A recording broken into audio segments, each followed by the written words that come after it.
Parmi toutes les histoires de Marseille, il en est une que tout le monde connaît ou croit connaître, c'est celle de l'OM. Raconter cette histoire, c'est cheminer pas à pas sur les traces d'une légende, celle d'un club déjà centenaire. Aujourd'hui, Marseille et l'OM sont inséparables, on ne peut ignorer l'un quand on parle de l'autre, leurs souvenirs sont tellement liés. Au-delà des résultats sportifs, au-delà des buts, au-delà des victoires ou des défaites, des zones d'ombre et de lumière, ce sont les petites histoires qui écrivent la grande. Ces visages, ces noms, s'inscrivent l'un après l'autre dans la ville et dans la mémoire des Marseillais. Une mémoire à mettre à jour et au jour, une mémoire à partager pour qu'enfin les images s'animent, les regards s'éclairent, les paroles se dévoilent et les héros du stade reprennent vie.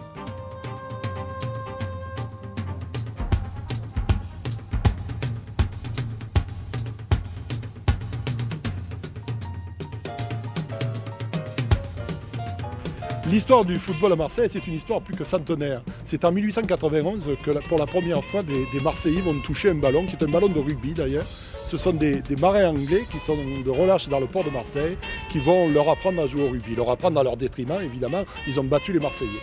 Alors les Marseillais ont rêvé de se venger. 2 ans plus tard, en 1893, un premier club a relevé le défi, et puis de défi en défi, toujours contre des Anglais de passage, les Marseillais se sont mis à aimer le football rugby, jusqu'à la création en 1897 du Football Club de Marseille, où on faisait de nombreuses activités sportives, y compris ce football rugby.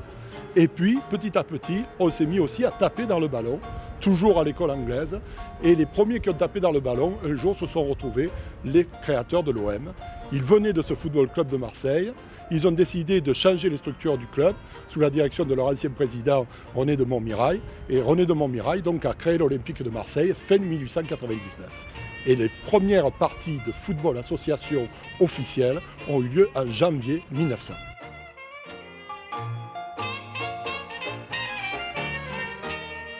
Petit clin d'œil de l'histoire. Alors que le siècle commence à peine, René Dufort de Montmirail, l'un des membres fondateurs du club, personnalise son cadeau de baptême. Son cachet frappé à ses initiales, DM, ce cachet donne naissance au tout premier logo de l'OM, où le O a remplacé le D, un sigle qui deviendra célèbre comme sa devise, droit au but.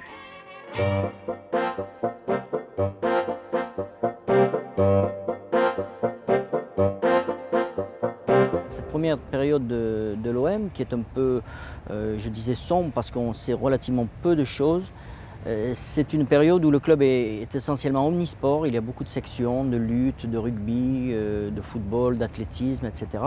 Et où le football est assez mal fédéré finalement parce que ce sont essentiellement des matchs amicaux qui se jouent contre des équipes régionales d'autres clubs de Marseille. Il y a le Fossé Club, le Sporting Club de Marseille, etc. Il y a des clubs régionaux, Nîmes, Sète, qui commencent à jouer un petit peu au football, à l'association comme on dit à l'époque. Mais ça se situe essentiellement dans des joutes amicales. Et ce qui va faire l'OM joue une finale de championnat de France en 1905, mais enfin c'est quelque chose de complètement qui reste dans l'anonymat, même si le fameux archiviste du club qui s'appelait André Gascard avait joué cette finale, que l'OM avait perdu d'ailleurs au Havre contre le Havre, parce que ce n'était pas en terrain neutre. Mais en fait c'est quelque chose de complètement particulier. Et disons que ce qui est le vrai premier grand déclic dans l'histoire de l'OM, c'est la victoire en Coupe de France en 1924. Parce que c'est la première fois d'abord qu'un club régional gagne la Coupe de France, qui met un terme à 7 ans d'hégémonie parisienne. Et parce qu'ici, ça prend un retentissement extraordinaire. Il y a, on estime, à l'époque, c'est difficile à dire là encore, mais on estime qu'il y avait 100 000 personnes à peu près qui attendaient les joueurs à la gare Saint-Charles, alors que l'escalier n'était même pas encore construit, le grand escalier de la gare Saint-Charles. Tout Marseille était là, enfin tout Marseille, une bonne partie, la coupe, le président, etc., défilé dans les rues. Et ça part de là. Et c'est une époque où l'OM, pour gagner cette coupe, a fait appel à des joueurs parisiens, qui sont Crut et Boyer, essentiellement, que viendront rejoindre plus tard De Vaques, qui sont trois très grands joueurs parisiens, 3 internationaux. Et c'est avec eux que l'OM va commencer à enlever ses premières victoires, puisque l'OM gagne la coupe en 24, en 26 et en 27. Et ça, c'est si vous voulez, la première phase avant le professionnalisme. Parce que à cette époque-là, les joueurs justement deviennent de plus en plus forts, de plus en plus célèbres. Ils ont tendance à être recrutés comme le fait l'OM vis-à-vis du club parisien. Et c'est une forme de professionnalisme marron qui s'instaure. Et donc on décide en 1932 de mettre fin à ça et de créer véritablement un professionnalisme. Donc en 1932, l'OM est un des premiers clubs à adhérer au professionnalisme. Il y a 2 groupes pour la première division. Les Marseillais joueront leur premier match à Lille, ils vont gagner à Lille, ils gagnent 2-1 à Lille contre Lille qui va jouer la finale du championnat de France et qui va être champion. Et les Marseillais cette année-là battront 2 fois les Lillois, à Lille et puis à Marseille, ils les battront même 7-0. Voilà, ça disons c'est la première période, grande période du club, avec déjà de très très grands joueurs. Il ne faut pas se leurrer, il ne faut pas se fier aux photos d'époque, aux flottants longs, etc. C'est une époque où il y a déjà beaucoup de public et où les joueurs sont déjà d'un très très bon niveau.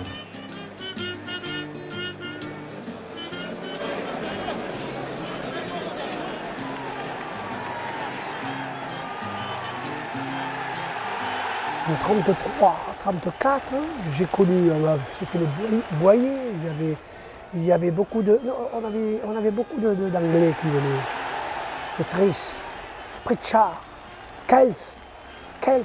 C'était les trois Anglais qui jouaient l'équipe première avec nous. Puis il y avait des Marseillais, il y avait Durand, le pauvre Raymond Durand. Après on a connu Di Orto, qui était un des grands gardiens. Di Orto, c'était un monsieur, vous comprenez? Et il y en a eu aussi alors les Marseillais, là, des Marseillais d'adoption, comme Ferdinand Bruin. Il y avait, qui y avait encore? Les frères Conchi. Les frères Conchi. Max, Henri, tout le monde est décédé parce que ça mène trop loin tout ça.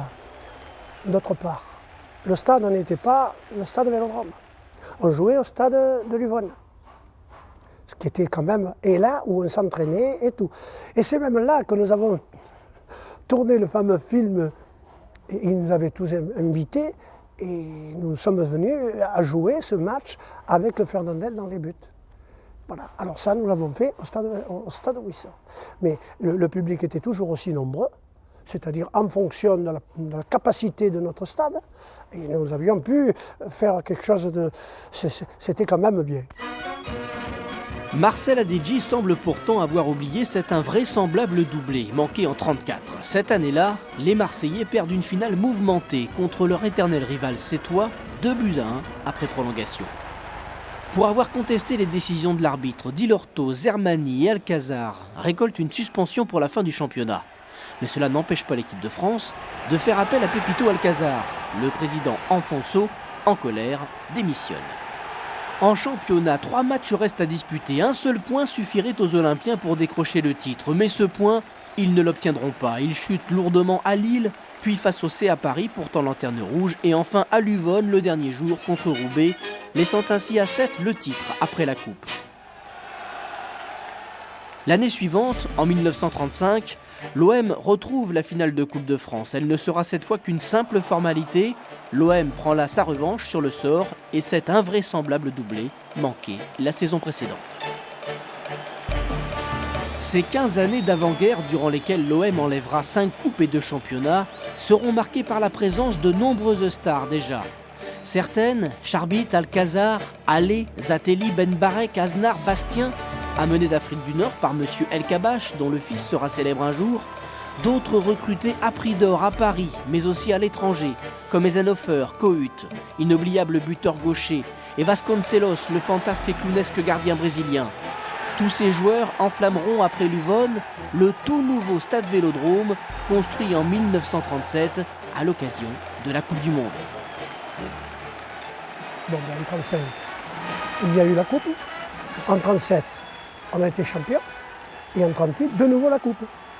Moi, je m'arrête là parce que après, évidemment, je n'ai plus...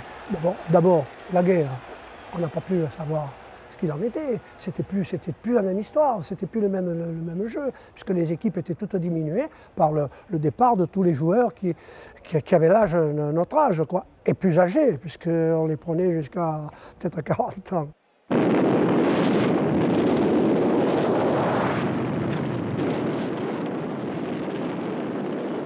Il y a eu la guerre, et c'est à ce moment-là qu'il y a eu une équipe c'est le papa Robin qui s'occupait, et il restait 7 joueurs titulaires d'avant, et nous on est venus 4 Marseillais, enfin, jouer quoi, la chance de jouer. Au Parc des Princes, le Racing Club de Paris rencontre l'Olympique de Marseille, dont les joueurs sont en blanc. Les Parisiens dominent au début, mais ne peuvent soutenir longtemps l'allure rapide que s'était imposée et le jeu s'égalise. Le Racing semble supérieur en tactique, mais Marseille fait preuve de plus d'autorité dans l'exécution. L'honneur, le bon sens, l'intérêt supérieur de la patrie commande à tous les Français libres de continuer le combat là où ils seront et comme ils pourront. Moi, général de Gaulle, j'entreprends ici... Après la drôle de guerre où tout le monde campe sur ses positions, la guerre éclair va voir l'Allemagne terrasser la France en un mois. Le 6 mai 1940 se joue la finale de la Coupe. 9 jours après, le 15, l'Allemagne envahit la France. Le 13 juin, Paris est occupé. Et le 18 juin, refusant l'armistice signé par le gouvernement, le général de Gaulle incite les Français à poursuivre la lutte. La finale de cette année 1940 sort de l'ordinaire à plus d'un titre. Tous ses participants ou presque sont mobilisés et ont obtenu une permission spéciale pour venir la disputer. Mais y prennent part également Iden et Jordan, 2 Autrichiens qui ont fui le nazisme. Des joueurs israélites qui devront fuir peu après, comme Eisenhower, Donfeld et Weisskopf, ainsi que Willy Heiss, qui, bien que naturalisé français, sera récupéré de force par la Wehrmacht et tué au combat. Les occupants tolèrent un championnat défiguré et marqué par d'interminables trajets en train. Quant à la Coupe de France, elle continue contre vents et marées, les stades sont pleins, les matchs sont beaux, mais concession de taille à l'occupant, la voilà rebaptisée Coupe Charles Simon. C'était un championnat de la zone sud, au stade de Luvonne, où il y avait tous les clubs de Nice, Cannes, toute la région. Ça montait jusqu'à Brive-la-Gaillarde, Lyon, Annecy, qui jouaient à ce moment-là et qui faisaient un championnat assez intéressant. On était 15 ou 16 clubs. Il y avait Toulouse, Nîmes, Alès, Montpellier. Vous voyez toute cette zone du sud. Et on faisait un championnat, on disputait un championnat de la France libre. Mais en 1943, la Coupe enfant chéri de Marseille va de nouveau sourire à l'OM pour une 6e victoire à épisode. D'entrée, il y a eu un centre de dard. Et moi, j'ai marqué le premier et Robin a marqué le deuxième but. Et on menait 2-0 et en deuxième mi-temps, on s'est laissé un peu aller. Et ils nous ont remontés. Et ils nous ont payé 2 buts, on a fait les prolongations. Et on avait des crampes, nous. Enfin, on s'en est bien sorti parce que de lâcher notre gardien de but, il a fait un maximum, il a arrêté des buts sensationnels et on a fait match nul après prolongation. Mais c'est pour d'autres raisons que cette finale sera rejouée. J'ai marqué le 3e et le plus beau souvenir à la fin, alors c'est quand j'ai marqué le 4e but. J'ai eu une ovation à Paris. Sensationnel parce que, vous savez, j'ai joué pendant 85 minutes avec le bras en écharpe. C'était, enfin, à l'époque, il n'y avait pas de remplaçant. Parce que si je sortais, il jouait à 10. Et comme je ne voulais pas jouer à 10, je suis resté sur le terrain. La bataille suprême est engagée.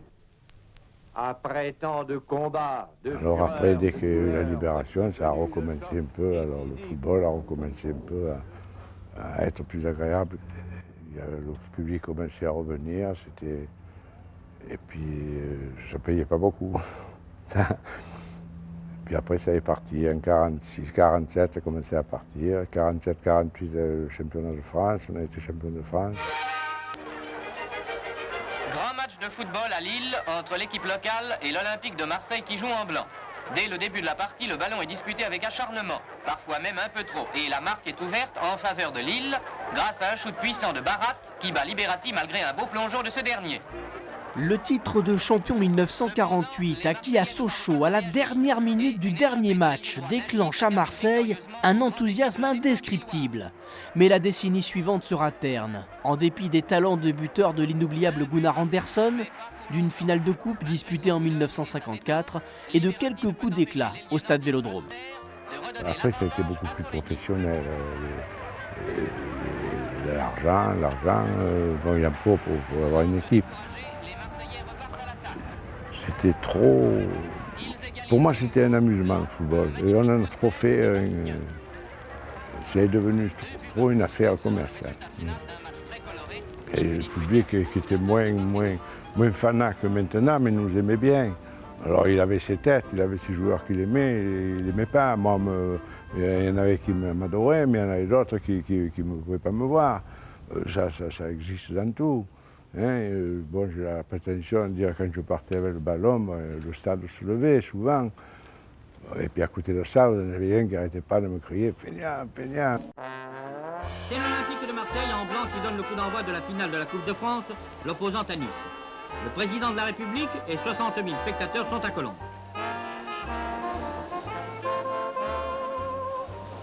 À la 6e minute, descente de Cuissard, qui sert Fontaine. Centre, tête de Nuremberg, but. Nice 1, Marseille 0. Avec l'OM, les finales ne sont jamais banales. Celle de 1954, la première que la télévision retransmet en direct, n'échappe pas à la règle.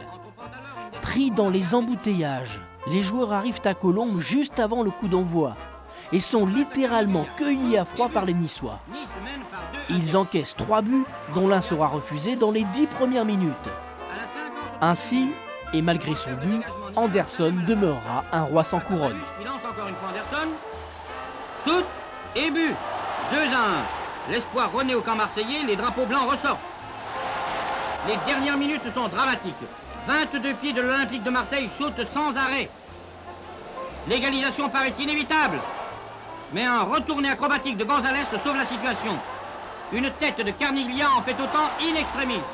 Les Niçois sont sauvés. Après avoir dominé au début, ils ont eu de la chance à la fin. Et Cuissard va recevoir la coupe de M. René Coty, qui lui dit « Félicitez aussi vos adversaires ». Affluence considérable au stade Vélodrome de Marseille pour le grand match de l'année entre l'Olympique de Marseille et l'Association sportive de Saint-Étienne. Au coup de sifflet de l'arbitre, M. Lequesne, la partie s'engage. Première attaque des Stéphanois qui échoue sur la défense marseillaise. Et contre-attaque immédiate, la balle est pour Anderson qui veut donner à Rusticelli, lequel est pris à contre-pied. Le ballon sort. Ouvre en direction de Rusticelli. Claude Habe est le premier sur la balle. Il revient vers la ligne des 17 mètres et dégage.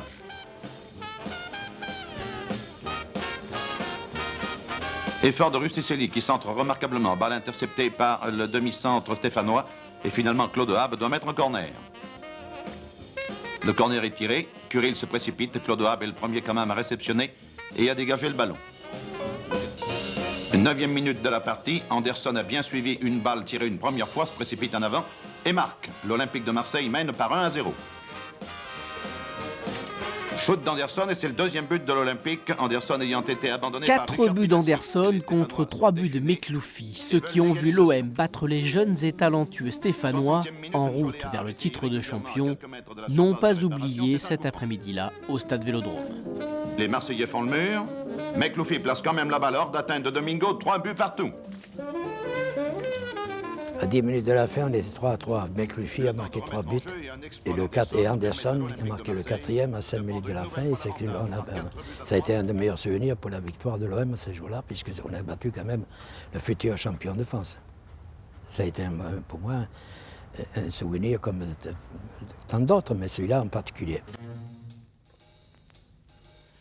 Simple coïncidence ou effet d'un certain magnétisme dispensé à la ronde par le nouvel entraîneur Joseph Zilizi. Zilizi, le vieux mage, est rappelé en vain, 10 ans après avoir conduit les Olympiens au titre. Il évite la descente, mais son successeur, le Suisse Louis Maurer, n'aura pas cette chance. À la suite d'un grand chambardement et d'un recrutement doré, l'OM, qui était le seul club français à n'avoir jamais connu la 2e division, va y plonger à son tour, à la grande colère des supporters du Cru, qui garderont une rancœur tenace envers Sabi Zaraya. Cette équipe, en l'espace de 3 saisons, va connaître un lent et douloureux déclin, 6e en 57, 16e en 58, 20e un an plus tard. L'instigateur du retour à Marseille 10 ans après son premier passage, de celui dont on attend la résurrection du club marseillais. En 58, après la Coupe du Monde, j'avais acquis Célestin Oliver, qui était international d'ailleurs à l'époque. J'avais acquis Eichmann, qui était international suisse. J'avais un Kitillon qui était international également. Et si vous voulez, à nous donner favori avec Reims. Et malheureusement, on a failli descendre en deuxième division. Malgré un succès acquis d'emblée sur le futur champion niçois, la saison de cette équipe riche mais souvent misérable sur le terrain restera terne. Et quelques sursauts comme ici contre Saint-Étienne n'y feront rien. Alors pour la première fois de son histoire, en fin de saison 58-59, l'OM quitte la première division, la tête basse, quasi abandonnée par son public. C'est que M. Zaria y étalait beaucoup de sa poche. Je me rappelle qu'un jour on a traversé le stade ici, parce que le public nous attendait pour nous souhaiter pour nous dire tout ce qu'il pensait du match qu'on devait avoir perdu. Et il m'a dit, Jeannot, je traverse le terrain, j'en suis de 60 millions de cette époque, et on s'en va tous les deux comme deux voleurs. On a été obligé de passer par la Marbrerie, il y avait des collègues qui nous attendaient avec les voitures pour nous enlever du milieu. Voilà, il y a eu des périodes épiques à l'Olympique de Marseille. Voilà, les périodes noires du club. Vélodrome à Marseille, au coup d'envoi donné par les Marseillais du match OM-Nancy. Et nous arrivons à la 9e minute de la partie. Célestin Oliver surprend le gardien Lorrain et par un tir bien placé marque le premier but. 6 années de purgatoire vont suivre, entrecoupées d'une seule saison heureuse, celle de 1962, sous la conduite du sorcier brésilien Otto Gloria, qui ramène en vain le club andéen. C'est l'époque où la France est engagée en Algérie. Cette nouvelle guerre commence à faire la une des journaux, et Marseille est aux premières loges.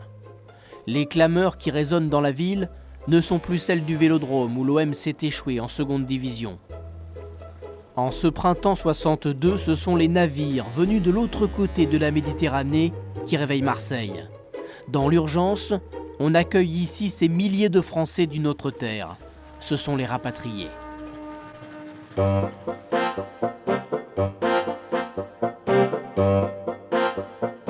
C'est une période où le club remonte, redescend, etc. Avec Otto Gloria, il redescend l'année d'après. Et puis il est pratiquement à l'agonie quand s'ouvre une nouvelle période de 7 ans de bonheur, on peut dire, avec Marcel Leclerc qui prend le club à l'agonie et qui, là aussi, va l'amener de façon assez fulgurante, le fait remonter en un an, le conduit à 2 titres de champion, à 2 Coupes de France, à des matchs de Coupe d'Europe. Malheureusement, l'OM à l'époque n'aura pas de chance. Il prendra 2 des plus grands clubs de l'époque d'entrée pratiquement. Après avoir battu des Polonais, ils prendront Ajax d'Amsterdam qui était le summum de l'époque. Et puis l'année d'après, la Juventus de Turin qui elle aussi devait aller en finale de la Coupe. Alors on ne saura jamais jusqu'où aurait pu aller cet OM de Skoblar et de Magnusson qui était aussi un très très grand OM. On attendait du Red Star de Paris une production à la mesure de son classement dans cette 2e division professionnelle. Notre attente fut déçue. Déçus comme vont l'être les supporters marseillais qui, en ce printemps 65, voient leur équipe toucher le fond. Du moins les 434 courageux qui sont encore là, le vendredi 23 avril, pour accueillir Forbach dans un stade Vélodrome désert. Avant-dernier en D2, l'OM n'a plus un sous-vaillant et s'apprête à mettre la clé sous la porte, quand un certain Marcel Leclerc reprend les rênes du club. À Marseille pour la rencontre qui opposait le Racing Club de Paris à gauche à l'Olympique de Marseille, maillot foncé à droite.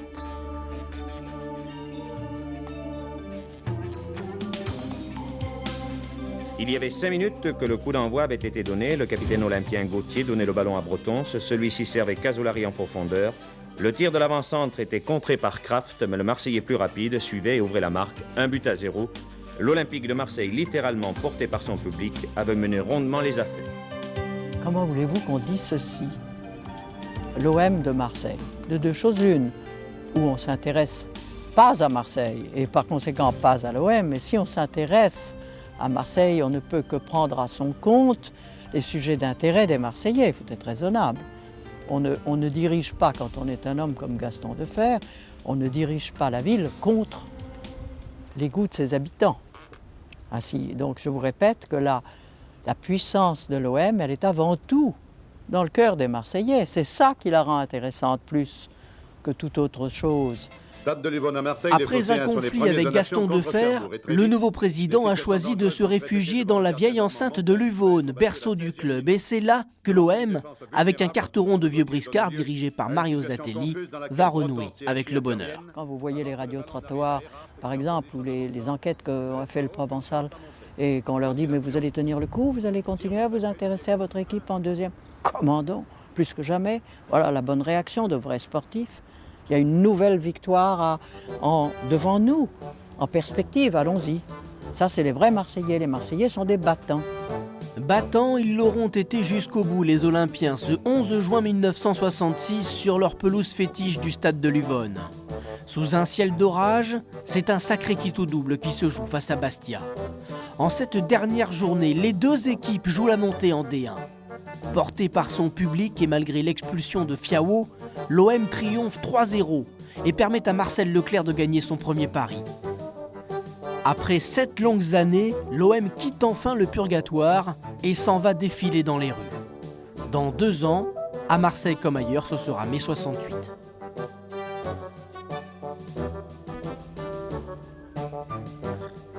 Près de 20 000 spectateurs s'étaient déplacés hier soir au stade Vélodrome de Marseille pour assister à la rencontre entre l'Olympique de Marseille à droite en blanc et Valenciennes à gauche, maillot sombre. 20 000 spectateurs qui étaient venus retrouver le stade Vélodrome et leur équipe en division nationale. À la mi-temps, égalité 0 partout et nous sommes en deuxième mi-temps et l'Olympique de Marseille va immédiatement porter le jeu dans le camp nordiste. Sur cette remise en jeu, un peu d'affolement de la part des défenseurs valenciennois, une balle en cloche mal dégagée et Joseph d'un revers de pied trompe Madjira et inscrit le premier but. Olympique de Marseille. On préfère les gagneurs, on préfère les grandes vedettes, on préfère les stars, c'était les stars. Et le fait qu'ils aient été étrangers ne les diminuait nullement vis-à-vis d'un public dans lequel il y en avait une bonne moitié, sinon les 2/3, d'origine étrangère eux-mêmes. Le public ne s'y est pas trompé. La rencontre entre l'Olympique de Marseille à gauche et Saint-Étienne en sombre à droite, le leader actuel du championnat, a tenu toutes ses promesses. Certes, la présence de Skoblar a apporté un sang nouveau au sein de l'attaque olympienne et le duel que se livrèrent balle au pied Mekloufi d'une part et le Yougoslave d'autre part réconcilia les spectateurs privés de beau football depuis longtemps. Ce furent les Marseillais qui, les premiers inquiétèrent Pierre Bernard sans parvenir pour autant à tromper sa vigilance. La défense stéphanoise, remarquablement orchestrée par Bosquier, se montrait intraitable, notamment dans le domaine des balles aériennes. Skoblar obtenait un coup franc qu'il se chargeait lui-même de tirer et remarquez de quelle façon. Un tir brossé du gauche, tout le monde battu, égalité 1 but partout. Il y avait fort longtemps que le public n'était à pareil fait. Une fête que l'OM connaîtra en 69, après 21 ans de disette. Josip Skoblar n'est plus là. L'extraordinaire buteur croate est reparti à Hanovre, qu'il avait seulement prêté au club marseillais. Mais Bonnel, auteur de tous les buts décisifs, et Magnusson, l'irrésistible dribbleur suédois, se charge de conduire au succès une équipe libérée par le départ de l'entraîneur Robert Domergue et le retour aux affaires de Mario Zatelli. C'était un match remarquable et c'est lui qui allait marquer le deuxième but marseillais à la suite d'une montée offensive de Djorkaeff et une déviation de Joseph.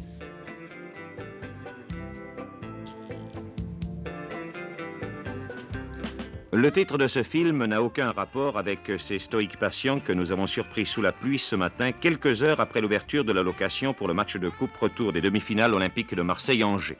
Ce sera, je pense, un gros match et le droit au but, j'espère qu'il sera avantageux pour nous.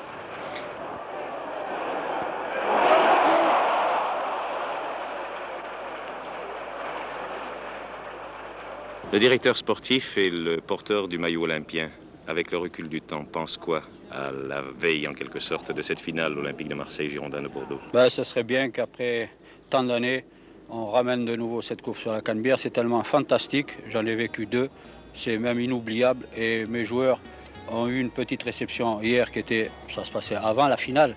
Ils se doutent ce qui va leur arriver s'ils ramènent le saladier sur la Canebière.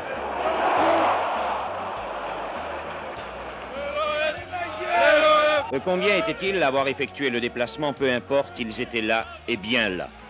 Ceux qui ignoraient leur présence ne pouvaient pas ne pas les entendre.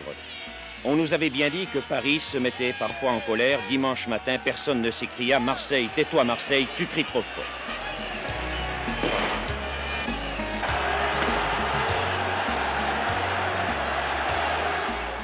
14h30, les joueurs pénètrent sur le terrain. Les visages sont tendus. 17h10, c'est fini. L'Olympique de Marseille remporte sa 7e Coupe de France. Marcel Leclerc a gagné son second pari et tenu la promesse faite à Gaston Defferre de ramener dans les 4 ans un titre majeur à Marseille. Dans la foulée, avec un Skoblar définitivement revenu d'Allemagne, le club olympien va même retrouver en 71 un titre de champion qui le fuyait depuis 23 ans, puis enchaîner sur un doublé, le premier de son histoire, et accueillir des grands d'Europe comme l'Ajax d'Amsterdam ou la Juventus de Turin. Ces années-là resteront pendant très longtemps et pour presque tous les Marseillais comme les plus belles de l'histoire du club. Que la pâleur de l'éclairage du stade Vélodrome de Marseille ne nous a pas permis de voir. Skoblar, qui avait la vedette en l'absence du Suédois, allait clôturer la marque de 2 buts signés Josip, le 4e but inscrit malgré une faute préalable de Galina. 5-1, score record de la journée pour l'Olympique de Marseille, qui hier soir a bien préparé son déplacement à Travna, en Tchécoslovaquie. L'Olympique de Marseille à droite en blanc, le leader était opposé à son dauphin Nîmes, Maillotson. Après 10 minutes de jeu sur un premier tir de Skoblar repoussé par Martinelli, Nomi a point nommé récupéré le ballon et son tir puissant. OM Ajax en 71. Avec ce 8e de finale de la Coupe d'Europe des clubs champions, la France entière redécouvre Marseille et les enfants du Vieux-Port. La télévision, la mode, la musique, les mœurs, tout explose en ce début des années 70. Et la ferveur méridionale qui habite les supporters marseillais trouve dans ce sport devenu spectacle le moyen idéal de s'exprimer. Hier soir, on a même rebaptisé pour un jour certaines rues de la cité phocéenne. L'occasion est trop belle. L'Ajax d'Amsterdam est le plus grand club du continent, emmené par Johan Cruyff. Il va cette année-là remporter la 2e de ses 3 couronnes européennes. Marseille l'attend, cet Ajax. Le sport va être roi. Et quel que soit le résultat, triste ou joyeux, Marseille aura sa fête. Une fête renouvelée quelques mois plus tard à Paris, cette fois pour la finale de la Coupe de France, la première disputée dans le nouveau Parc des Princes. La grande finale de la Coupe de France, on peut dire la très grande finale, 55e édition entre Bastia et Marseille.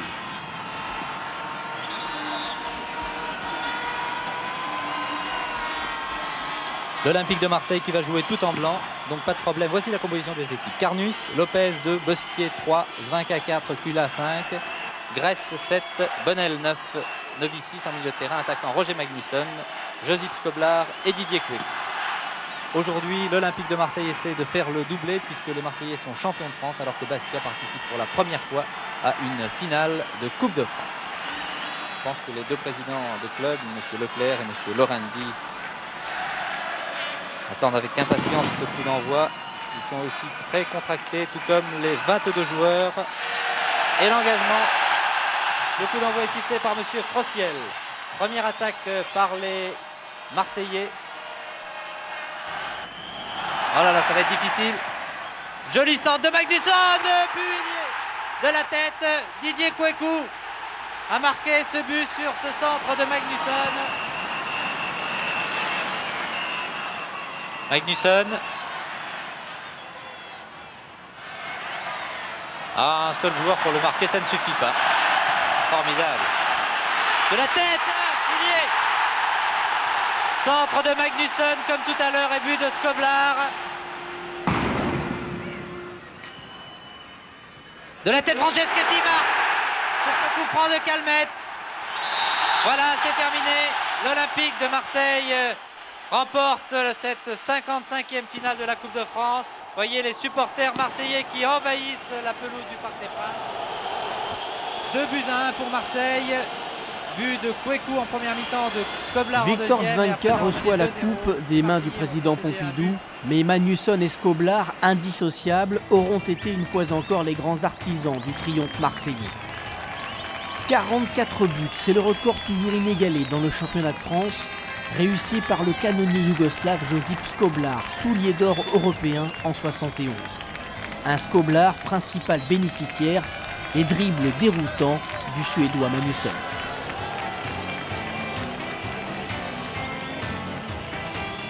Après la grande période très faste du doublé, c'est aussitôt suivi par une grave crise, puisque c'est ce qu'on a appelé la lignée long couteau, le départ de Marcel Leclerc qui laisse apparaître des problèmes financiers assez importants. Donc le club sur la lancée va continuer. Il est encore européen, il tourne encore bien. C'est René Gallian qui devient président. Puis Fernand Méric, parce que René Gallian démissionne à la suite d'une élimination prématurée en Coupe de France, etc. Mais enfin, le club sportivement tourne toujours, même si en coulisses, il y a un déficit qui ne fait que s'amplifier. C'est ainsi qu'en 1975, l'OM est second du championnat, avec Jules Zonka comme entraîneur. En 1976, l'OM gagne la Coupe de France contre Lyon en finale. En 1977, il y a Scoblar qui revient, non plus comme joueur, mais comme directeur technique. Et là, l'OM fait une très très bonne saison, 77-78, et il rate de très peu une place en Coupe d'Europe. Donc tout va bien. Et puis ça commence à se gâter l'année d'après, 78-79, et puis 79-80, c'est la descente en deuxième division, qui est suivie l'année d'après, alors que pourtant le club a gardé un nombre assez important de professionnels chevronnés, et qui est suivi par une saison en deuxième division très moyenne. Le club n'est pas en passe de remonter, et là c'est l'impasse financière totale, c'est la clé sous la porte, et c'est pratiquement la mort de l'OM. On pense que l'OM là vraiment va disparaître. L'équipe de Marcel Leclerc connaissait l'an passé la joie d'affronter le champion d'Europe, l'Ajax d'Amsterdam. Mais la personnalité même de Marcel Leclerc ne faisait pas l'unanimité, ni à Marseille, ni au sein du club, et encore moins à la Trois-Vents. Des remous agitaient alors le comité directeur de l'Olympique de Marseille après l'Assemblée générale d'Ajaccio, où des propos assez vifs étaient échangés avec le président Sadoul. Et hier soir, Marcel Leclerc n'était plus président de l'OM, lui succédait René Gallian. Avec un recul de 24 heures, nous pensions pouvoir mieux analyser ce match de Coupe de France entre le tenant à gauche, maillot bleu, et Lille. Hélas, ce n'est pas le cas, et il est un fait à noter aujourd'hui, c'est l'unanimité chez nos confrères sur la médiocrité de cette rencontre, mais où le jeu des Lillois n'est nullement en cause. En plein zénith, l'OM est en crise. Ce n'est ni la première, ni la dernière fois. Marcel Leclerc s'en va dans des rumeurs de scandale et lentement, le club redescend les marches du pouvoir. Accusé d'entraîner trop durement une équipe vieillissante, Kurt Linder est remercié après une défaite en coupe à domicile contre Lille. Mario Zatelli, l'éternel successeur, réussira à rétablir l'équilibre au match retour puis en championnat. Mais la saison suivante tournera à la pantalonnade avec une élimination prématurée en coupe contre les modestes Biterrois de Joseph Bonnel et un étonnant balai d'entraîneurs. J'étais le quatrième entraîneur de la saison. C'est pas courant en fait de trouver ça. Et donc j'ai débuté dans des conditions difficiles en 73-74, si mes souvenirs sont bons, 73-74. Bon, nous avons réussi à sauver le club de la descente et le club est reparti sur de nouvelles bases avec un président qui s'appelait M. Méric et qui a fait venir de bons joueurs, notamment les deux Brésiliens, Paulo César et Jair, qui sont restés là seulement un an, malheureusement, et qui ont permis au club de terminer second la première année. Environ 2000 inconditionnels attendaient les deux Brésiliens, et c'était pour eux le premier bain de foot.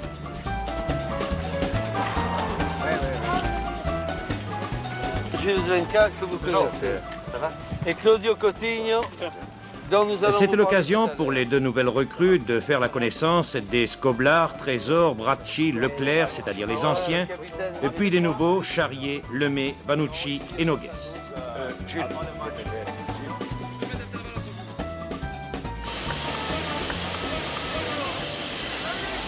Des flashs qui crépitent, des micros qui émergent au-dessous des têtes, des caméras qui ronronnent.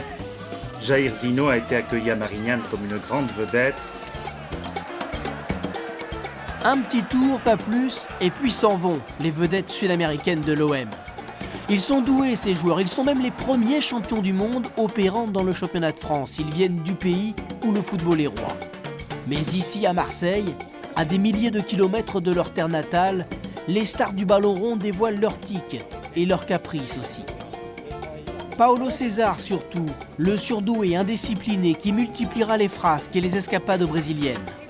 Une fois de plus, l'OM succombe, comme il succombera d'ailleurs encore aux charmes trompeurs et éphémères de ces mercenaires du ballon. Car Marseille est accueillante et sa mémoire généreuse. 20 ans plus tard, ici, on parle encore souvent de cette époque brésilienne dont les mois sont devenus des années. Pourtant, l'aventure tourne à court puisqu'elle se solda par la suspension des deux hommes au terme d'une seule saison. Ensuite sont venus les Argentins, Yazalde, le ballon d'or de l'année, avec Nogues. Cette année-là, nous avons gagné la Coupe de France. Donc, sous l'ère de M. Méric, pendant ces deux premières années, l'OM a été 2 fois européen, une fois en Coupe UEFA, une fois en Coupe des Coupes. Au stade Vélodrome, les dirigeants de l'Olympique de Marseille s'affairent après avoir joué les Globetrotters. M. Méric est revenu de Rio avec l'assurance que son club va toucher 500 000 $ du transfert de Paulo César. Mais la nouvelle vedette attendue par les supporters, c'est Yazalde, l'Argentin de Lisbonne. Tengo mucha confianza y tengo mucha seguridad que Marseille es un grande equipo y tiene grandes jugadores. Voy a poder brillar a la altura de cualquier otro. Il dit qu'il ne fait aucun complexe, il sait très bien tout ce qu'il y a à Marseille, il connaît tous les gens. Hector Yazalde, ou Yazalde comme on l'appellera en France, qui succède au Brésilien, vient de battre avec le Sporting du Portugal le record européen de Skoblar. Il conduira l'OM à un 9e succès en Coupe, l'OM qui prendra au passage en demi-finale une revanche sur Nancy, vainqueur en septembre au stade Vélodrome. La tête de Bouygues et la reprise de l'Argentin Yazalde. 45 000 personnes au Parc des Princes, la marque 0-0 après 45 minutes de jeu. Nous sommes en deuxième mi-temps et très exactement à la 65e minute. Et suivez bien Nogues qui a cette balle sur la droite, un tir qui trompe De Rocco. Un but que nous allons revoir au ralenti, c'est la joie du côté des Marseillais, car ils savent dès à présent qu'ils ont une partie de cette Coupe de France. La balle pour Nogues sur la droite et un tir du pied droit. De Rocco s'attendait au centre et Nogues la trompe. 84e minute, c'est le coup de grâce avec Yazalde qui fait un très bel exploit technique, qui redonne à Boubacar qui va donner le deuxième but aux Marseillais. Les Marseillais qui savent dès à présent que la Coupe, pour la 9e fois, vous l'avez dit, reviendra sur la Canebière. 9 victoires sur 12 participations à la finale. C'est un record. Nous revoyons ce but. Très bel exploit de Yazalde, une très bonne passe à Boubacar. Et les défenseurs lyonnais sont battus. Pour moi, c'est un jour, c'est un souvenir impérissable. Gagner la Coupe de France, je crois que quand je suis arrivé en France en 69, je ne pensais pas qu'en 76, je tiendrais la Coupe de France entre mes mains. Pour moi et mes camarades, c'est quelque chose d'extraordinaire et c'est une saison de sauver. C'était le but que j'ai cherché pendant toute la saison. Il s'est donné juste au moment où il fallait, je suis ravi. Vraiment, j'ai ressenti une joie inimaginable et je vais fêter ça comme il faut.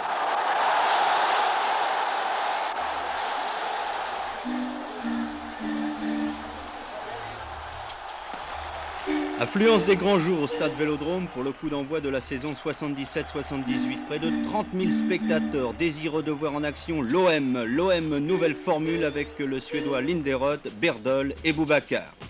Dès le coup d'envoi donné par l'arbitre M. Bakou, les Marseillais en maillot blanc portaient le jeu dans le camp socialien. 2e minute, Bracci échoué de peu. 1 minute plus tard, action Linderoth, Bollier, Zvinka et Boubacar à la conclusion réussissait le premier but marseillais de la saison, un but magnifique qui mettait en appétit les hommes de Josip Skoblar. Mais dans le courant de la saison, les résultats étaient ceux que l'on n'espérait pas. L'OM leader, puis second, puis à la lutte pour la 3e place. Jouant par ailleurs sur 2 tableaux, les Marseillais étaient éliminés sur leur terrain en quart de finale de la Coupe par Sochaux. Après la victoire 4-0 sur Metz, c'était la défaite à Nîmes, puis de nouveau au stade Vélodrome 1-0 devant 3, et conséquence directe, la non-qualification pour l'UEFA l'an prochain. Alors, en dressant rapidement le bilan, on peut se poser la question, où l'OM a-t-il réellement perdu le championnat? Il a commencé au club des guerres internes politiciennes, en fait, des problèmes de dirigeants, de présidents, de présidences qui ont un petit peu noyé le club. On vivait très mal, on a très mal vécu cette période-là parce que on succédait des présidents, des directoires.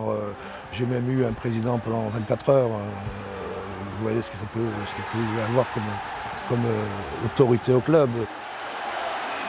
Il n'y avait pas de patron dans ce club et on sentait l'équipe tout doucement être livrée elle-même et perdre pied au fur et à mesure. Et ça a été la chute totale.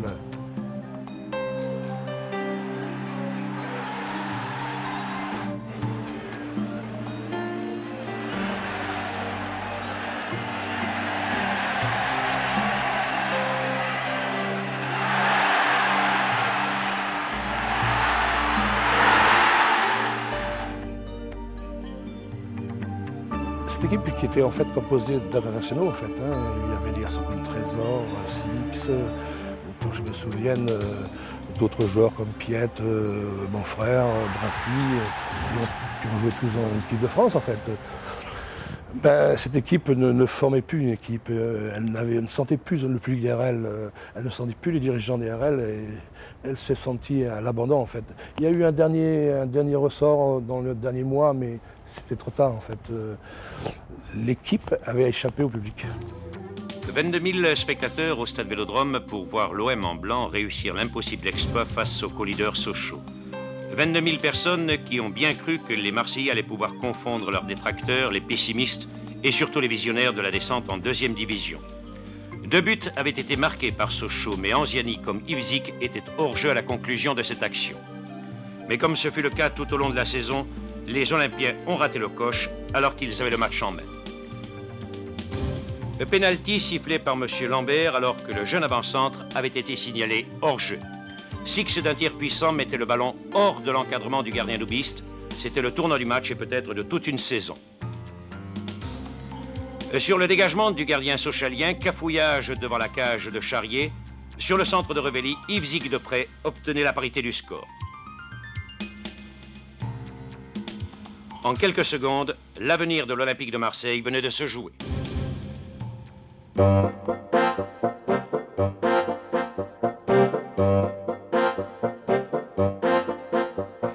C'est ce qu'on a appelé l'épopée des minots parce que sur intervention de la municipalité et de Jean Sadoul, qui était président de la Ligue à l'époque, on arrive à sauver ce qui peut l'être. Donc on dit il ne faut pas que l'OM meure, il paraît impensable que Marseille n'ait plus de club de football. Donc on arrive à sauver l'OM, mais l'OM n'a plus de joueurs qui sont laissés libres du fait que lorsqu'il y a dissolution d'actifs comme ça, il y a faillite, et les joueurs deviennent libres. Et on repart avec des gamins qui, 2 ans auparavant, ont gagné le même jour. C'était un truc assez extraordinaire, en 79, à Amnéville, en Lorraine. Le même jour, les juniors ont gagné la Coupe Gambardella et les cadets ont été champions de France. Dans le même après-midi, c'est-à-dire que les cadets et les juniors de l'OM étaient champions de France, puisque la Gambardella, c'est pratiquement un championnat de France. Et c'est avec ces jeunes-là que l'OM va se sauver. C'est-à-dire qu'il reste 6 matchs à jouer, il faut absolument finir le championnat. Et ces 6 matchs, eh bien, ces petits Marseillais vont n'en perdre aucun. Ils vont faire des matchs nuls, des victoires. Ils vont même battre Montpellier, qui est premier détaché, qui monte en première division. C'est l'apothéose ici au stade Vélodrome.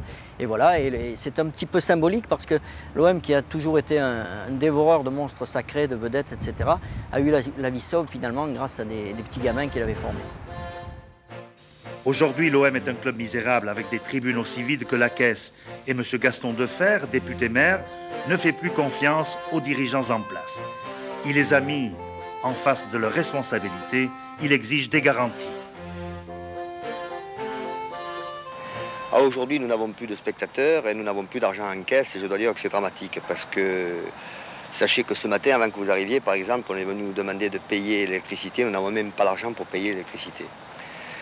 Cet ultimatum, maintenant, je le prends parce qu'il est nécessaire à la survie du club, mais je crois personnellement que, de toute façon, même si vous connaissez l'ultimatum, il faut trouver 200 millions et la mairie débloquerait 200 millions.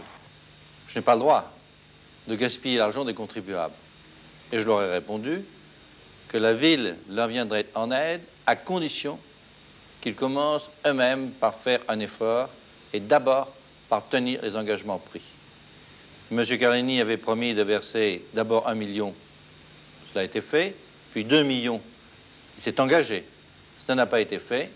Il faut donc que les dirigeants de l'OM apportent l'argent et alors la ville de Marseille pourra elle aussi faire un effort.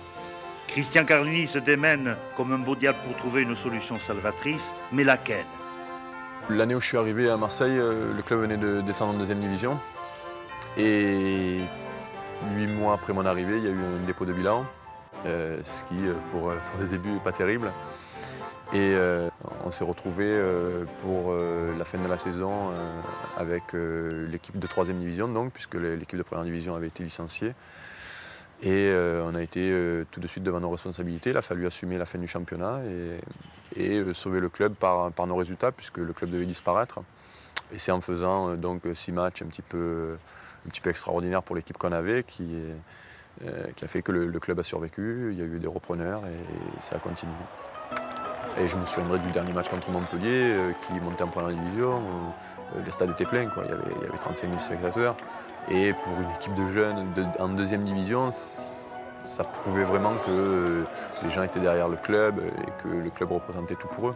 Ils ont eu peur qu'ils disparaissent et ils se sont tous mobilisés. Vers les buts adverses, croc en jambe de Durand, le voici, et pénalty accordé à l'OM à la 41e minute. Pascal l'a tiré en force, Fournissier battu dans le stade, c'est le délire, un but partout, soit le score à la... Quand cette équipe de jeunes a joué son premier match au stade Vélodrome, il n'y avait pas beaucoup de résultats et il n'y avait pas beaucoup de monde qui venait au stade avant. Et du jour où l'équipe de jeunes a repris l'équipe, où le club a été un petit peu en danger, le stade était à moitié plein, ce qui à l'époque en deuxième division était extraordinaire. 12 000 supporters ont acclamé la nouvelle vague de l'OM pour son parcours sans faute amorcé il y a quelques semaines. C'est comme si un souffle nouveau avait ranimé un moribond. Oui, l'espoir s'est mis à renaître au stade Vélodrome aujourd'hui. Grâce à cette période, je suis donc resté un petit peu... un symbole, c'est un grand mot, c'est ce qui se dit beaucoup, mais bon, je suis resté un petit peu pour eux le jeune de l'équipe et ils ne me voyaient pas vieillir à la limite même. Ils sont étonnés encore quand je leur dis mon âge. Pour eux, c'était ils retiennent l'équipe des Minots. C'est le nom de cette époque-là, ça représente un petit peu pour eux. C'est comme si leurs enfants avaient sauvé le club, quoi. C'est des jeunes qui ont sauvé le club, c'est ce que ça représente.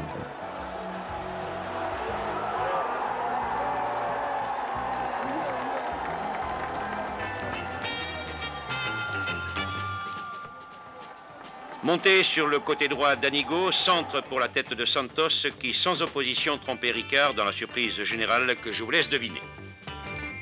Longue ouverture de De Bono, un nouveau débordement de Santos, le centre très aérien lobait la défense martégale et Pascal ajustait son tir, augmentant par là même son classement de meilleur buteur. Cette action se situe à la 64e minute et la réaction des joueurs du président Bianchi allait être aussi rapide qu'efficace. Minot, ça représente bien ce que ça veut dire. C'est le jeune dans toute sa splendeur dans la langue marseillaise. Donc il fallait trouver un nom et c'était le nom que les gens ont trouvé, que les journalistes ont trouvé et ça restera jamais.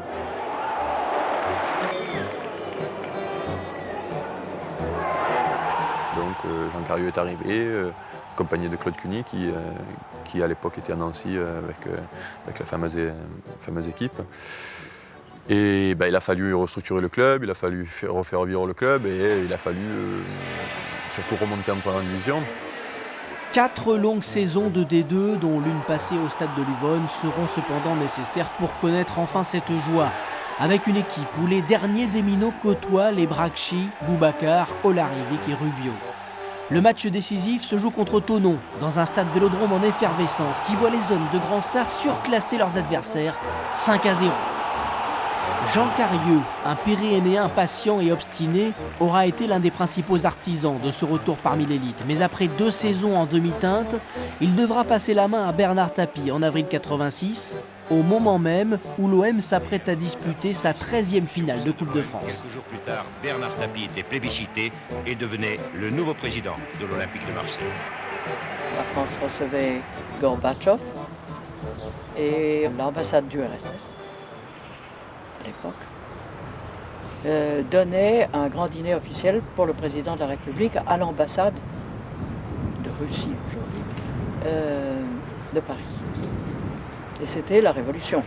Déjà fait sans précédent, au lieu d'avoir une table grande comme l'ambassade, où tout le monde était à la queue leu-leu, le changement de régime avait amené un changement dans la manière de recevoir et les gens étaient par petites tables. Donc il y avait une table qui était la table de présidence, où il y avait les ministres, Gaston Defferre, le président de la République, Gorbatchev, l'ambassadeur, et puis le vulgaire Pécus qui était disséminé. Moi j'étais dans une petite table. Et soudain, au milieu de ce repas, à la fin, alors qu'on en était au dessert, le mot football est sorti. Et là, ça a été comme un miracle, le miracle du Saint-Esprit. Tout le monde s'est compris, avec des gestes, avec des choses comme ça, des buts, 3, des noms. les noms, ça ne se traduit pas, de grandes vedettes.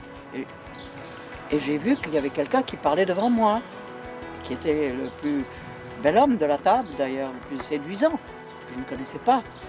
Et j'ai demandé à mon voisin qui est-ce. Il m'a répondu en russe, tapis. Alors j'ai compris.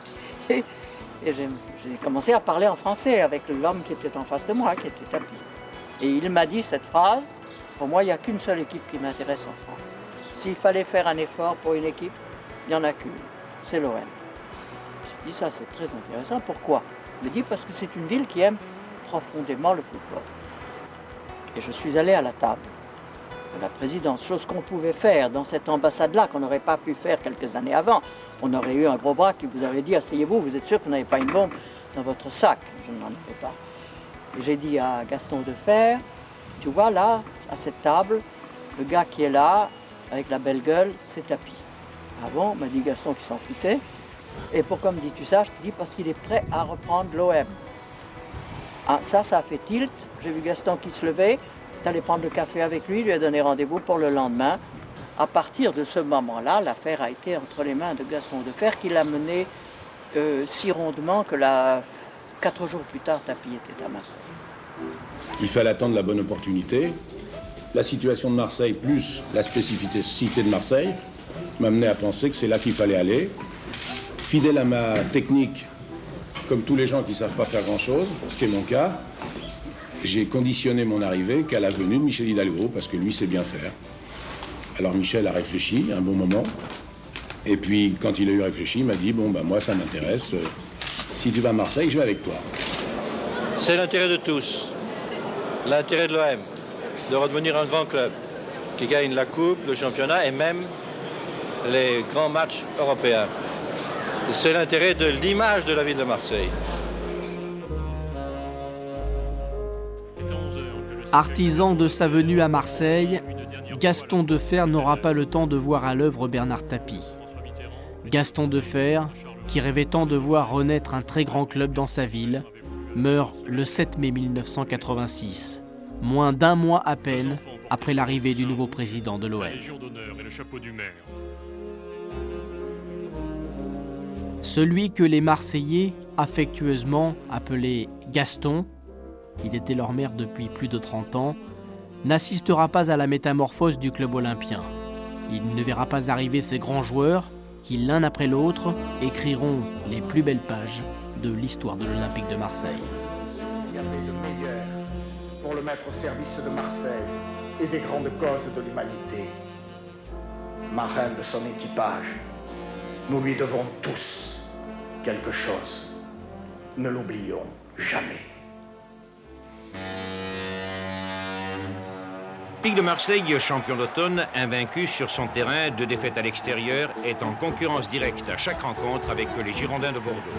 L'OM de Tapie part vite et fort. Le premier match de la saison contre Monaco attire 46 411 spectateurs, chiffre que seul avait dépassé auparavant France-Portugal et OM Ajax. L'OM gagne, mais surtout l'OM fait du spectacle et marque des buts peu ordinaires, comme la première de toutes les papinades déclenchée le 20 décembre 86 contre le Racing, la première d'une longue série. Une reprise de volée qui ne laissait aucune chance à Olmeta. Un but que nous revoyons pour la pureté du geste, la conclusion du tir et une satisfaction légitime de l'avancante de l'équipe de France qui semble avoir retrouvé le chemin des buts pour une victoire qui maintient l'Olympique de Marseille à la première place du classement.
L'année d'après, l'OM n'est plus européen à cause de sa 6e place en championnat, mais fait le doublé en France, gagne le titre, le premier des 5 titres d'affilée, et la coupe en même temps à l'issue d'une finale absolument somptueuse contre Monaco, qui est une des plus belles de l'histoire, le fameux jour où Papin a marqué 3 buts, etc. Voilà, ensuite ça s'enchaîne, des titres chaque année, avec toujours ce système tapis, la machine avance et on change les hommes constamment. Depuis 1981, il était le responsable du centre de formation de l'OM et il dirigeait également l'équipe de 3e division. Gérard Gilly est après Badin le 43e entraîneur de l'OM. Serein, je souhaite l'être de façon à ce que les joueurs puissent l'être aussi. Dans la mesure où, vous savez, comme je vous dis, il y a une situation, il y avait un poste qui s'est libéré, je ne sais pas pour combien de temps. Et plutôt que de mettre une personne étrangère qu'on ne connaît pas, le dirigeant, on préférait faire appel à quelqu'un du bâtiment, puisque moi-même je suis Marseillais issu du club. Et je suis technicien, donc on va essayer de gérer, comme je vous le répète, de la meilleure façon. Un OM Auxerre des grands soirs et d'entrée de jeu sur ce centre de Germain Papin. Le premier sonnait la charge sur son camarade Martini. Auxerre, montée de Basile Boulil, le relais avec Monzuk et la passe en retrait permettait à Mlinaric de donner à Gaëtan Huard le premier frisson de la soirée. La première occasion la plus sérieuse sur ce centre de Dimeco, le ballon récupéré par Bernardet et ce dernier raté l'immanquable. 0-0 score à la mi-temps. Tout allait basculer en deuxième période, notamment sur ce coup franc de Sauzet qui frappait la transversale. Puis venait l'heure de jeu. Pour un coup d'essai, Gilly Rodrigue, en fait, va accomplir un coup de maître. Le doublé coupe championnat 17 ans après celui de Skoblar et Magnusson. Le titre qui s'était dessiné début mai, grâce à un but de Franck Sauzet inscrit à la dernière minute contre Paris, est définitivement acquis 15 jours plus tard face à Auxerre, sous les coups de butoir d'un Papin déchaîné. Auxerre que les Marseillais vont également écarter en demi-finale de la Coupe, avant de vivre l'apothéose du parc. C'est le début d'une période exceptionnelle et d'une série de succès ininterrompus jusqu'en 1993. Tout à l'heure on nous a dit bon courage.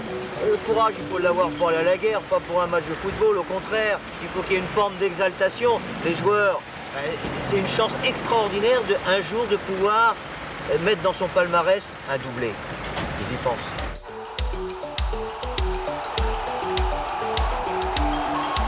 Ce 10 juin 1989, la nouvelle équipe de l'OM n'a qu'une idée en tête. Effacer le mauvais souvenir des 2 finales de coupe perdues face à Bordeaux en 86 et 87. Marseille retrouve le Parc des Princes pour ce qui restera sans doute comme la plus belle finale de tous les temps dans cette épreuve. L'adversaire de l'OM n'est plus girondin, mais monégasque, et il va donner du fil à retordre aux Marseillais. Par 3 fois, l'AS Monaco va tromper Gaëtan Huard. Seulement voilà, cette finale, un homme a décidé qu'elle serait la sienne. Cet homme, c'est Jean-Pierre Papin.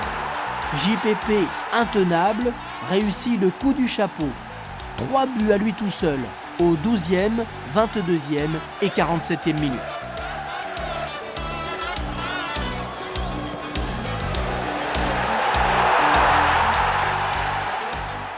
L'autre buteur marseillais sera l'Allemand Klaus Allofs, qui inscrit le 4e but. Malgré un retard tardif de Monaco, Marseille s'impose 4-3 et s'offre ainsi le 2e doublé de son histoire après celui conquis en 72. Cette formidable machine à gagner, c'est sous l'autorité d'un coach 100% marseillais qu'elle s'est construite. Gérard Gilly, sorti major de sa promotion d'entraîneur, la dirigera pendant 3 saisons, jusqu'en 1990, l'année du 7e titre de champion de France et d'une défaite en finale de la Coupe face à Monaco. Malgré ses bons résultats, Gilly quittera le club, refusant le partage des responsabilités avec Franz Beckenbauer, appelé à l'automne 90 par Bernard Tapie après le triomphe de l'Allemagne au mondial italien.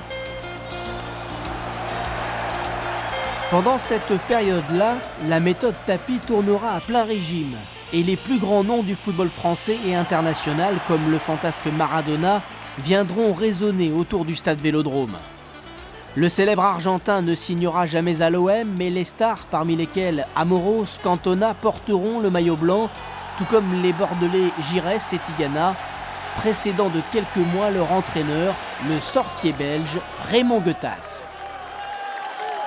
La première année, c'est Franz Beckenbauer qui a commencé la saison. Bon, je crois que ça a duré, je pense, 2-3 mois, je ne crois pas beaucoup plus. Et par après, donc, Bernard Tapie m'a appelé. Bon, les résultats au début de saison n'avaient pas été trop bons. Il y a eu plusieurs défaites. Bon, l'équipe ne marchait pas. Et puis j'ai repris, je pense que c'est en janvier, que j'ai repris donc l'équipe. Et à partir de là, ben, on a fait un parcours impeccable. On a rattrapé notre retard et nous avons été champions de France. Mais je dois vous dire que bon, l'Olympique de Marseille, il n'y avait aucun secret pour moi à l'Olympique de Marseille. Pour la bonne raison que j'avais été concurrent de Marseille au cours de toute la saison 89-90 et que je connaissais l'équipe de Marseille comme je connaissais mon équipe à Bordeaux.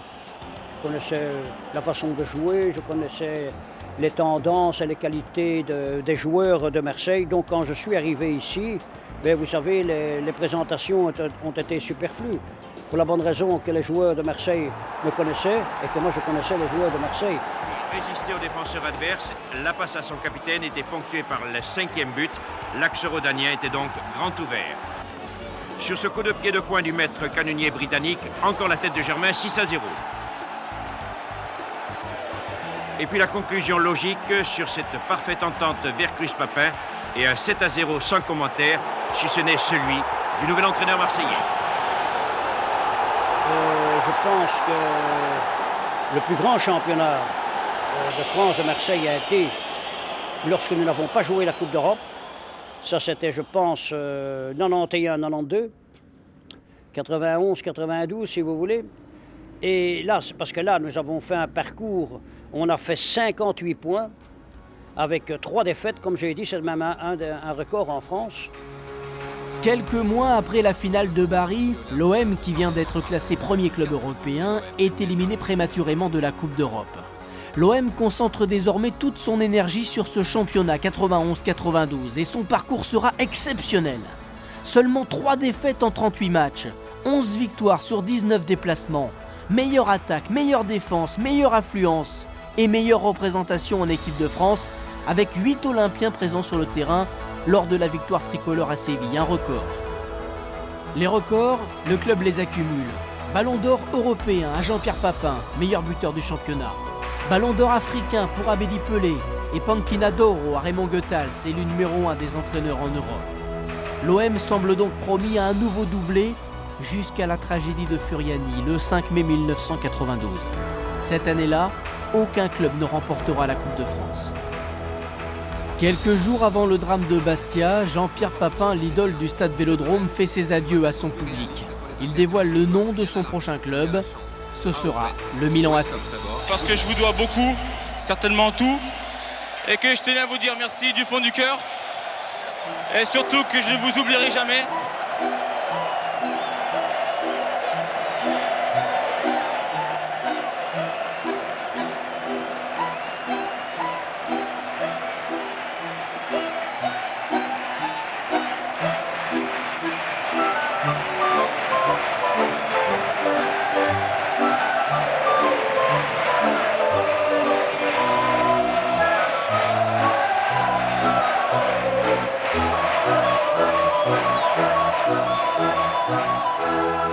Vous savez, quand on dit toujours, quand on gagne, on continue à gagner. C'est la soif de gagner. Et croyez-moi, il y avait beaucoup d'ambition, énormément d'ambition parmi les joueurs, parmi les dirigeants et surtout parmi les supporters. Quand on a vu ce qu'il y avait comme Marseillais à Munich, vous savez, les joueurs qui sont sur le terrain ou vous qui êtes sur le banc, mais vous pensez aussi à ces gens qui payent, qui se déplacent, qui dépensent leur argent pour venir voir leurs favoris. Et je pense que ce stade, ça représente un plus. C'est le 12e homme, de l'équipe de Marseille. Quand on joue ici, il y a un 12e homme qui est présent, donc on joue toujours à 12 quand nous jouons à Marseille.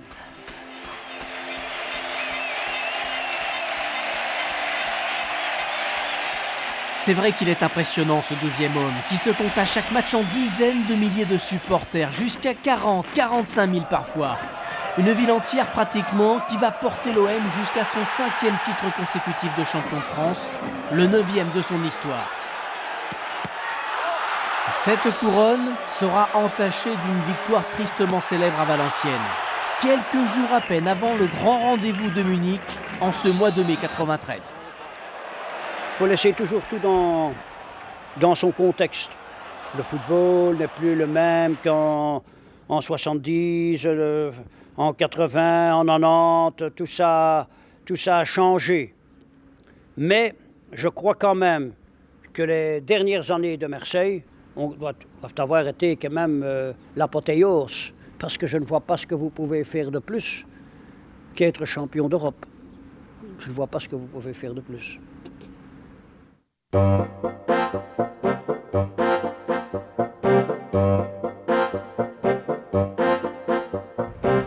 Je crois que la finale, c'est l'aboutissement de 4 ou 5 ans de Coupe d'Europe. On n'arrive pas en finale de la Coupe d'Europe par hasard. On peut arriver en finale de la Coupe de France avec un petit peu de chance. En Coupe d'Europe, je ne crois pas, parce que c'est vraiment une autre dimension. Il faut avoir des échecs, il faut avoir pour arriver à surmonter ça. Et il y a une sorte d'inconscient collectif, je crois, qui se transmet au sein du club d'une génération à l'autre, puisque en fait ce ne sont pas les mêmes joueurs.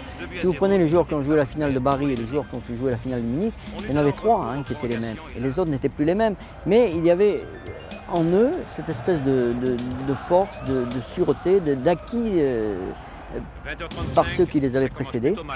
Et donc la finale de Munich, elle est la conséquence de tout ça, de tout un acquis durant d'autres années. Les défaites contre Ajax, les défaites de Benfica, les défaites même de Prague, qui a été une leçon très dure, qui a fait très mal. Dès la reprise, centre de la off, reprise de Diallo, OM2, split 0. Et là, question ambiance, bonsoir.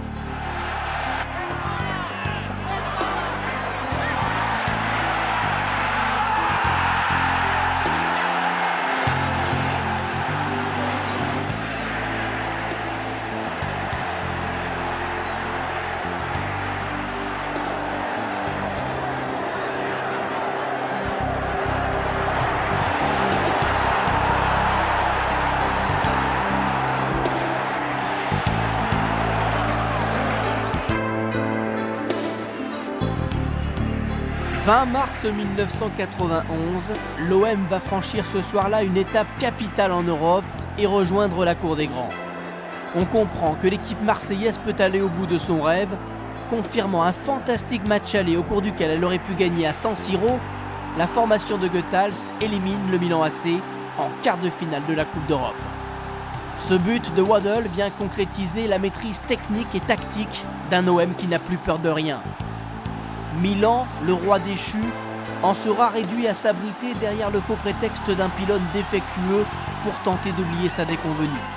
La route de la finale est ouverte via Moscou, une finale qui, au-delà de Marseille, va mobiliser la France entière et dont le verdict n'en sera que plus durement ressenti.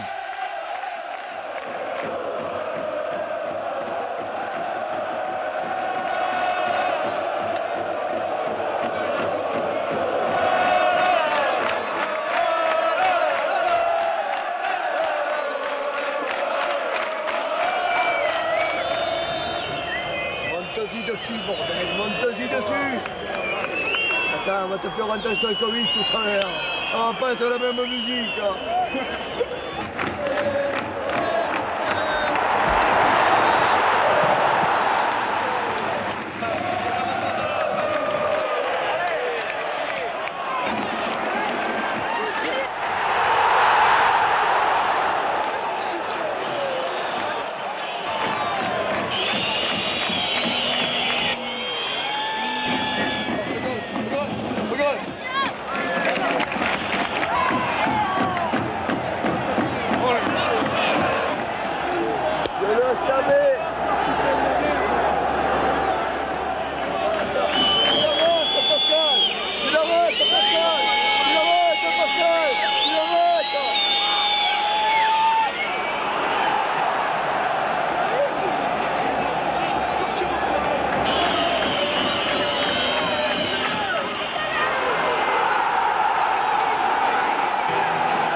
moi, ce qui est le plus important, c'est que l'équipe qui avait joué la finale à Paris n'était absolument plus la même équipe qui a joué à Munich.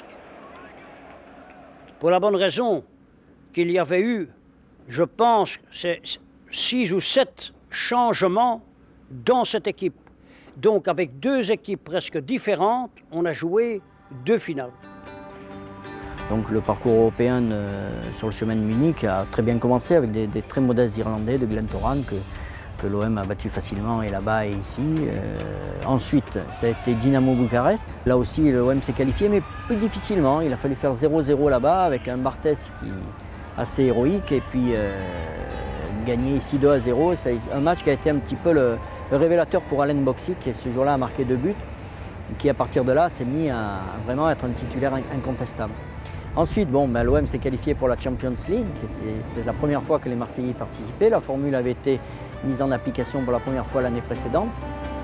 Et là aussi, on peut parler d'une certaine chance dans la mesure où le tirage au sort n'a pas été très très méchant pour eux, puisqu'ils ont pris, si vous voulez, avec eux les 3 concurrents qui, au niveau du prestige et des Coupes d'Europe gagnées, étaient les moins cotés, c'est-à-dire les Glasgow Rangers, Bruges et puis les Russes de Moscou qui étaient quand même des adversaires très à la portée. Et à Glasgow, ce soir-là, dans des conditions épouvantables, des conditions vraiment écossaises, c'est-à-dire la pluie, un orage terrible, un terrain glissant, etc., les Marseillais ont sorti un match absolument magnifique et ils ont mené 2-0, ils ont fait finalement 2-2. Et ce soir-là, je crois, l'équipe a pris conscience qu'elle pouvait aller très très loin dans cette Coupe d'Europe. Ça a été vraiment le déclic. Ensuite, tout s'est enchaîné plus facilement, c'est-à-dire que les Marseillais ont battu Bruges, qui était un adversaire relativement moyen, vieillissant, etc. Ils se sont fait accrocher à Berlin par des Russes un peu à la surprise générale, ce qui prouve bien qu'en Coupe d'Europe, il n'y a pas de résultat jamais acquis, d'ailleurs, comme en championnat ou en Coupe. Et puis, ils ont aussi été accrochés ici par les Rangers au match retour. Et ça a été un petit peu là une désillusion, parce que les gens, en gagnant, l'OM gagnait sa place en finale et tout le monde espérait la fête ce soir-là. Il n'y a eu qu'un match nul, ce qui fait que la fête a été remise et il fallait que les Marseillais aillent gagner à Bruges, ce qu'ils ont fait, donc ils ont gagné leur place pour la finale de la Coupe d'Europe.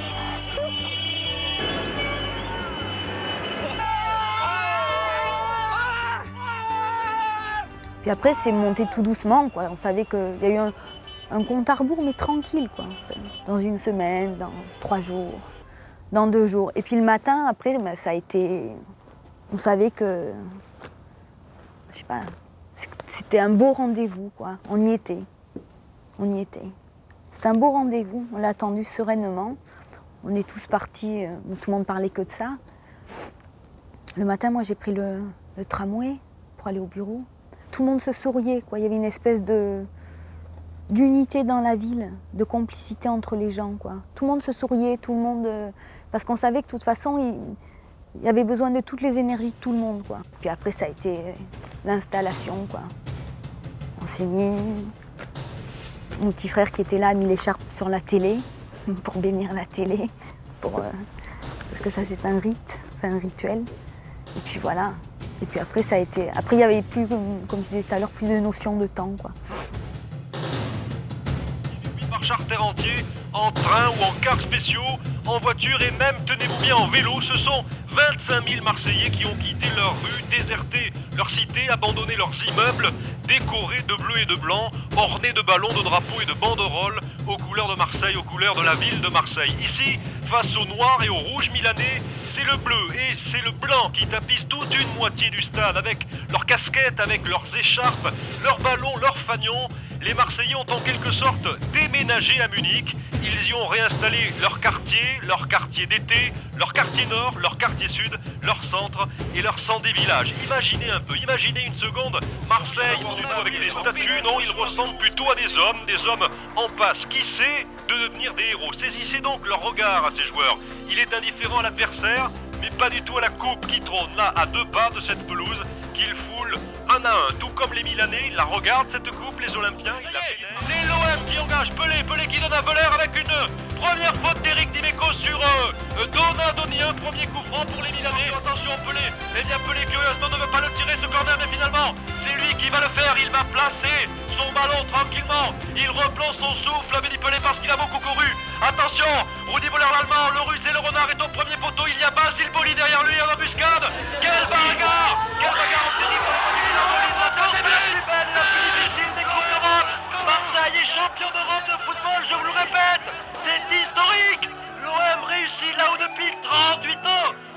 français avait échoué. Oh, quelle fiesta dans les tribunes en bleu et blanc. On crie sa joie, on se prend dans les bras, on saute en l'air et on pleure aussi. Les joueurs courent vers ce public qui n'a cessé de les encourager. Basile Boli exulte et se transforme en mime du bonheur. Je ne pleure plus, dit-il à la foule. Fini les larmes de Paris, envolez les poumons. Ces héros, Dame Coupe va voyager à la rencontre des Marseillais pour prolonger la fête, bien sûr. Elle leur doit bien ça, elle nous doit bien un autre tour d'honneur.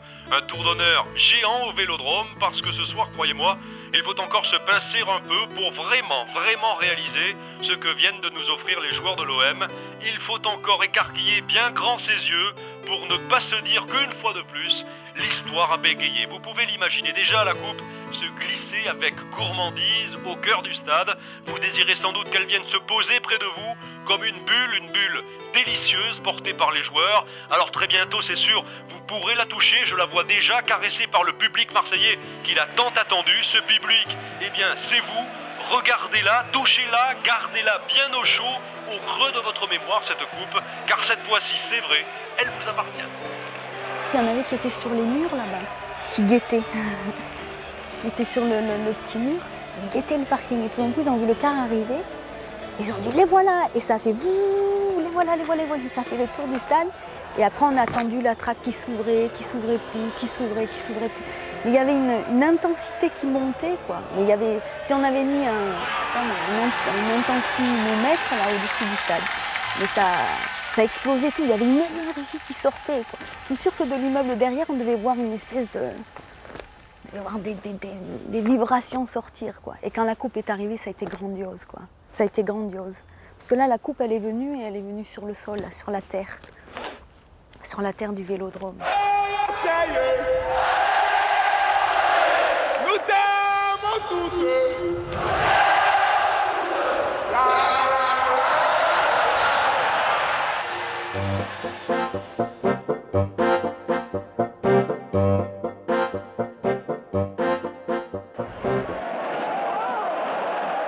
Les clameurs de Munich ne sont pas encore retombées que Boli en soulève d'autres en donnant à l'OM un 5e titre dont on ne sait pas encore qu'il ne figurera pas au palmarès du club. Une fois de plus, le triomphe précède la crise. Et quelle crise! L'affaire OMVA, comme un torrent en furie, va tout recouvrir sur son passage. L'affaire éclate le 20 mai 93, le soir du match OM Valenciennes gagné par Marseille. Le Valenciennois Jacques Glassman déclare avoir été contacté par les Marseillais Jean-Jacques Edeli et Jean-Pierre Bernès. Les deux hommes lui auraient proposé de l'argent pour lever le pied pendant le match. Jacques Glassman accuse 2 joueurs de son équipe, Vuruchaga et Robert, d'avoir accepté la transaction. Je ne suis pas au courant du tout, ni des raisons, ni du contexte, ni des prolongements. Donc moi j'attends de savoir ce qui s'est passé, on verra bien. Les deux Valenciennois commencent par nier, mais un mois plus tard, les enquêteurs retrouvent 250 000 francs enterrés dans le jardin de la tante de Christophe Robert. Au milieu d'une pluie de sanctions, l'arrivée de Sonny Anderson constitue la seule bonne nouvelle de cet automne 93. Elle permettra à l'OM de disputer jusqu'au bout le titre au PSG avant d'être rétrogradé administrativement en D2 le 22 avril 94. C'est le début d'un très long feuilleton judiciaire qui atteindra dirigeants, joueurs, mais aussi bien sûr le club.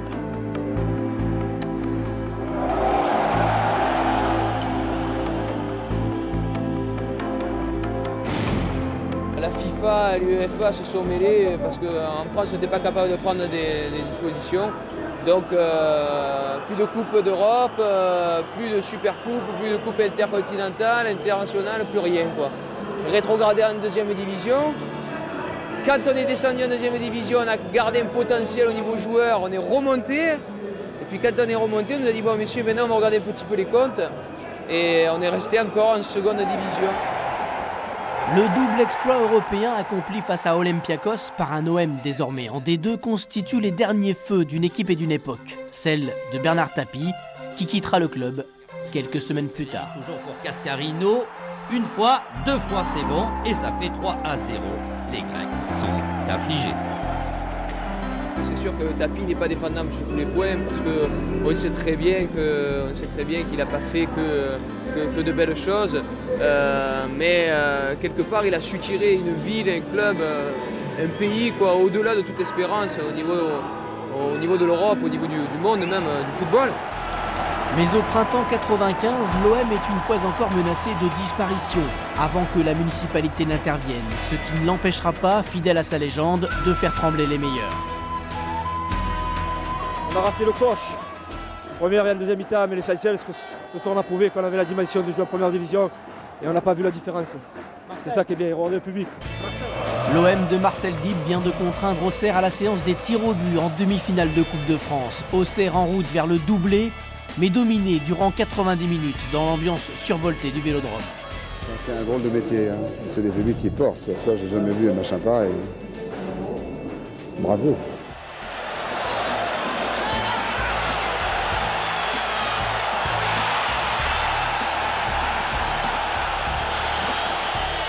C'est un souvenir fort. Bien sûr, à l'intérieur de ces 2 ans, il y a eu de bonnes périodes. J'ai vu quelque chose de complètement nouveau. Dans un environnement fait pour le football, une ville faite pour le football, un public qui réagit, qui vit pour le football. Je n'avais jamais connu ça. Un public qui n'oublie pas d'honorer ses anciens. Ça, il y a eu une bonne idée de rassembler tous les anciens. Le jour même où le vieux stade Vélodrome entreprend de faire peau neuve pour accueillir la Coupe du Monde, le club fiche dans le béton les traces de grands joueurs olympiens. Depuis 1995, l'OM est un nouveau club dont le président délégué est Jean-Michel Roussier. Le public du Vélodrome, dans une ambiance de fête, n'attend qu'une chose, une dernière victoire pour assurer définitivement la remontée en première division. Les joueurs ont l'air bien, ils sont très détendus, ils sont très sereins. Je crois que pour tout le monde, ils ont envie que ce soit une grande fête, donc ça fait un moment qu'elle est attendue cette fête, et puis elle a été longue à venir, donc j'espère qu'elle est pour ce soir. Emmené par Marcel Dib et Bernard Casoni, dont ce sont les adieux au football, l'OM remporte ce match et un nouveau billet pour l'avenir.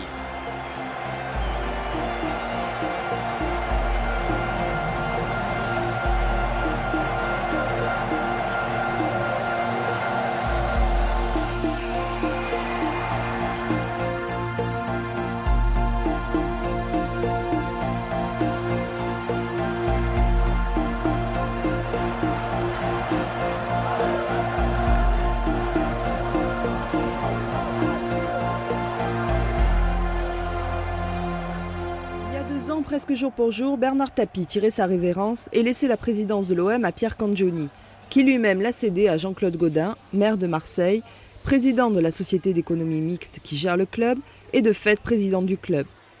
Robert Louis Dreyfus, patron d'Adidas, est devenu aujourd'hui le nouveau président de l'OM. À cette occasion, le club passe du statut de société d'économie mixte à celui de société anonyme à objet sportif. Je considère que l'OM fait partie du patrimoine de Marseille. Donc je veux qu'il y ait autant de sociétés marseillaises locales qui viennent dans le capital. Je compléterai la différence.